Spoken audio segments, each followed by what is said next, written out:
Elle aurait bien besoin d'un peu de rafraîchissement aussi. L'église Sainte-Christine à Saint-Flour dans le Cantal n'a pas été rénovée depuis 50 ans. Mais voilà, les travaux sont chiffrés à 1,5 million d'euros. Pour faire face à cette lourde dépense, la mairie a donc lancé une souscription, comme nous l'expliquent Baptiste Galmiche et Bruno Livertou. C'est une vieille dame âgée de près de 170 ans au cœur de Saint-Flour. Sainte-Christine. D'extérieur, elle paraît toute jeune, mais les apparences sont trompeuses.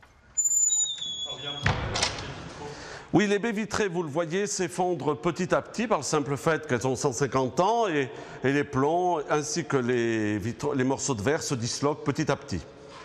Et ça tombe. Et ça tombe. Plus haut, au niveau du clocher, même constat. Il y a une grande partie de reprise à faire, que ce soit sur la flèche, donc que ce soit les chevrons ou l'ensemble des tuiles ou des abassons, et puis une grande partie de la voûte. C'est énorme comme travail, et puis aussi pour stabiliser l'édifice. En 2017, la mairie, propriétaire de l'église, a demandé un diagnostic. Le couperet est tombé. Un diagnostic qui a mis à jour beaucoup de désordres qui concernent l'église Sainte-Christine, donc, et à la demande de la municipalité, donc un phasage sur 7 années. Et 1,5 million d'euros de travaux qui sont aujourd'hui identifiés. 7 années de travaux divisées en 4 phases. Pour la première, l'État subventionne 110 000 euros sur plus de 855 000 euros, soit moins de 13% du total.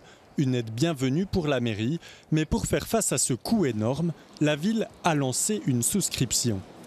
Face à la baisse des dotations de l'État, qui a touché très durement la ville de Saint-Flour, qui a perdu 1,5 million d'euros depuis 2014, on est en recherche de nouveaux financements. Et pour l'aider dans les démarches de cet appel aux dons, la ville fait appel à la Fondation du patrimoine. Vous choisissez le montant que vous souhaitez donner pour l'église Sainte-Christine et vous recevrez en retour un reçu fiscal, que vous soyez particulier ou entreprise. La Fondation se charge de la gestion de cette souscription. Le premier avantage, c'est de permettre à chacun de participer à la sauvegarde de son patrimoine. Parce que le patrimoine, c'est un peu notre bien commun. Il appartient à tous et nous en sommes un peu responsables si nous voulons le transmettre aux générations futures. La ville de Saint-Flour compte bien faire parler de cette rénovation. Elle veut organiser des événements comme des expositions autour du thème de cet édifice pour que Sainte-Christine retrouve enfin toute sa jeunesse.